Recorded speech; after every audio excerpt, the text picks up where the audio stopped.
Hello and welcome to all our viewers and guests here on our YouTube channel, Men in Brown TV. Today, as part of our series on St. John of the Cross leading up to his feast day, we have something very, very special.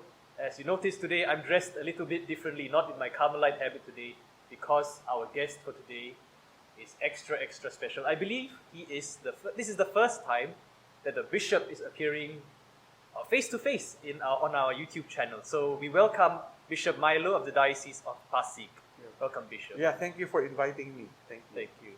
So over the last few days, the sharings have been conducted by our student friars, but today we have a bishop to share with us on St. John of the Cross. So maybe, Bishop, we can begin by sharing how you first encountered St. John of the Cross, because you're not a Carmelite. Yeah.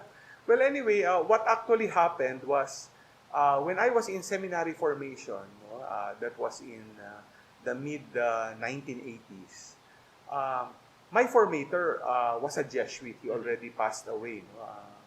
I think it was in 2002 when he passed away. But when I was in formation, that was around 1986, 87. It was actually during my third year as a seminarian.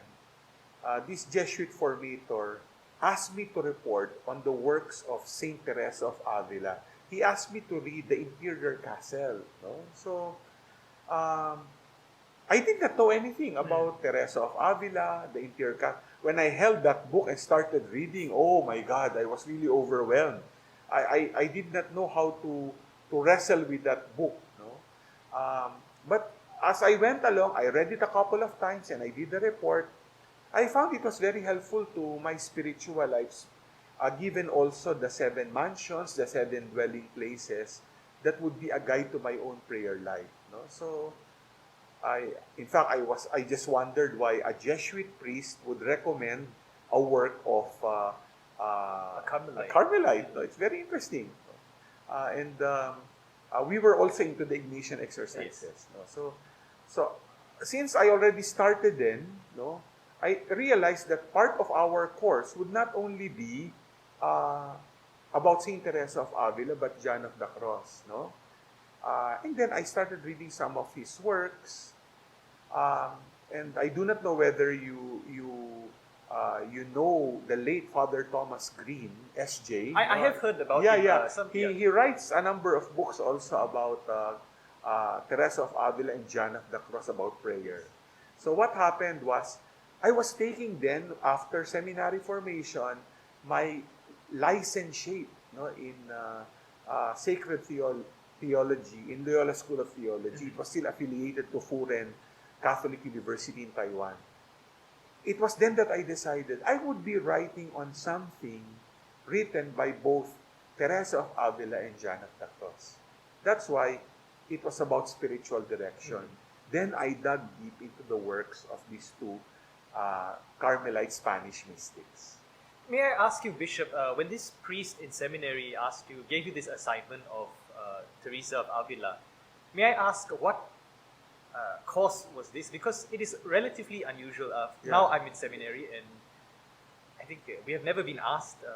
But in a previous seminary that I was with, the emphasis on ascetical mystical theology was quite pronounced. So please share with us how. Well, it's interesting.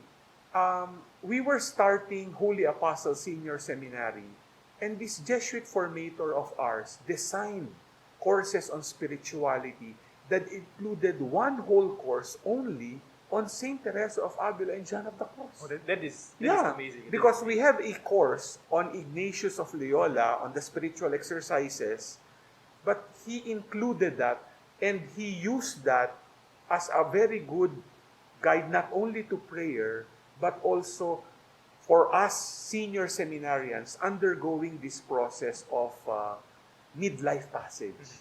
So he used the works of Saint Teresa of Avila and John of the Cross not only to see our journey into prayer, but our journey into midlife. Can I ask then, which of St. John's teachings most affected you or touched you, both in this process of midlife formation and also in your priestly and now episcopal life? Yeah, very interesting. There are actually a lot, but let me give you one that really hit me, that helped me also in my journey as one into this trying to search into my interior life, but also as a spiritual director, because my dissertation was about spiritual direction. And you know the works of Saint John of the Cross. He wrote on the Ascent, the Dark Night. No, if you look at Teresa of Avila, her work on the interior castle was trying to see the movement from those who are beginners in prayer to those developing and deepening. For St. John of the Cross, as we know, it's about those who have entered a certain proficiency in prayer life. No? Well, what happened was, I encountered the book, The Living Flame of Love. No? And as we all know, the works of John of the Cross always tried to enter a discourse and an explanation on his poetry. No? That served something of a help to understand the spiritual journey. But if you look at the book and go through the Living Flame of Love, the image of the log being burned, that is actually what struck me. No? It made me see not only my interior life, but even my exterior life. It did not only make me see the movement to spiritual direction, but one who journeys to God. No? Because the image of the log is this. No? It's put it this way. It is the movement to transforming union. The log is burned. And as you know, when that burns, that fire burns the log, maggots come out. It's like the log is purified. Yes. And then the log becomes like charcoal already. And when you burn the log more, the log no longer becomes a burned log, but flame. So the living flame of love is when flame becomes united with flame. When we're in union with the Lord. That really struck me. Because the desire of anyone who has found God and who wants to belong to God is to be united with God in his or her life. And I saw that in my life of prayer. That desire, that longing. But we're in the Advent season, yes. No? And it's very interesting when you look at the works of John of the Cross, even this transforming union, the yearning to be with God. What is interesting even in the poetry of John of the Cross is just when you think you are the one longing for God, you come to realize God is longing all the more for you to be united with Him. Thank you very much. This is very insightful, Bishop. If I might ask you a personal question, as coming from the position of a seminarian, some of our viewers are also seminarians, and now that you are a bishop, having gone through the stages of formation, some of the mystical writers, like even our Blessed Marie Eugene and St. Thomas Aquinas, Father Garrigou Lagrange, they say that as one progresses through seminary life, you ideally should be in the fourth mansion or the illuminative stages, and by the time you're in ordination, or surely by the time you become a bishop, if God so wills it, you should be at least in the unitive stages. But some of us, we look at this and wow, we are intimidated and say, oh my goodness, I'm still maybe in the purgative stage. What advice can you offer us who are coming through the system? Well, if I may just respond to that, I have a different perspective. Because looking at the works of Teresa of Avila and John of the Cross about prayer, in my pastoral experience, in guiding seminarians and priests, I think we should not put a certain template that if you are a seminarian, this is the movement of your stage. If you become a priest, this is a movement when you are into a deeper or, a higher mode of prayer. Believe me, it doesn't work that way. If you read the book of life of Saint Teresa of Avila, she even attested that she was in the, I think, third moving to the fourth mansion for 20 years. So you never know. And I cannot even claim that I am into the higher stage already, like going through even the beginnings of the unitive stage. What I experience even when I talk about the mansions, the journey of prayer given the guidance of Teresa of Avila and John of the Cross, is that uh, it's really the grace of God. You know, one time I gave a retreat to diocesan priests. I gave this image of the mansions, the dwelling places. I got this image of a castle so that they will see it picturesquely. And then, most of the priests I gave a retreat to even blurted out, we're not even in the first mansion, we're in the moat. With all the reptiles, no, and all the alligators there. Imagine. So, you really never know. No? It depends on it's good, it's Advent, on your vigilance, no? On your wanting patiently to go through this discipline of prayer and just letting go and letting God. Thank you very much for this insight.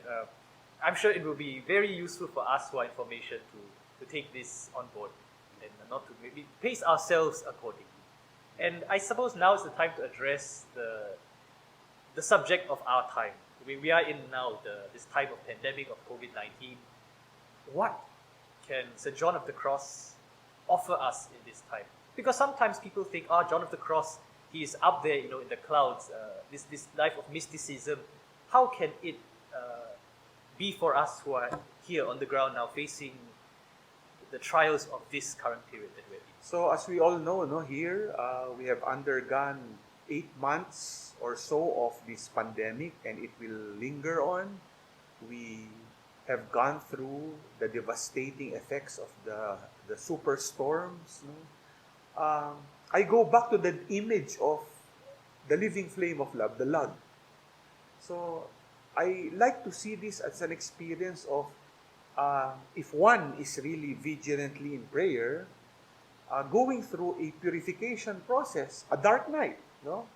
But the dark night is a movement to belong to God, to give priority to God, to entrust oneself to God. And I'd like to put it this way, as I teach also the course on John of the Cross. It is when you are in the dark night, and it's dark, remember, that you have night vision. You're able to see God. So that, our viewers may understand, it helps you also.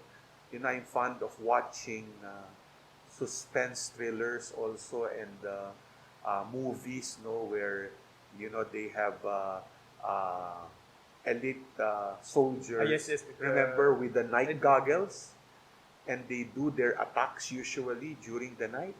And the night goggles basically give them the capability to see during the night when all is dark. I think that's it. The pandemic, the storms, they have brought us into a dark night. But this is the time when we cannot hold on to anything, but hold on to God. So we're able to see God. I'd like to use the words of a bishop one time who was giving us a retreat. If you look at Ignatian spirituality as finding God in all things, Carmelite spirituality could be put in this way. It is finding all things in God. It is a very, very profound statement. Even coming from the Carmelite formation that I've gone through.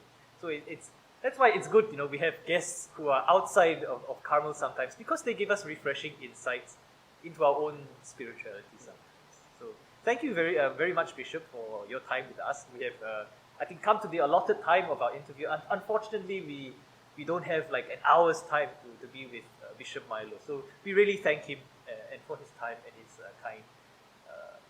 his kindness for being with us here to share the wisdom of Carmel. Thank you too for inviting me, and I hope St. John of the Cross intercedes not only for all Carmelites, but everyone as well, those who are searching, those wanting not only to deepen the relationship with God, but see someone who can help them in their interior and their exterior. Thank you very much. So viewers, if Bishop's sharing has touched you in any way, given you yourself even some insights that you have never had before, so feel free to leave a comment below, and of course we will respond to those comments. So once again, thank you very much, and well, stay tuned for tomorrow's episode of this time with St. John of the Cross. So thank you very much.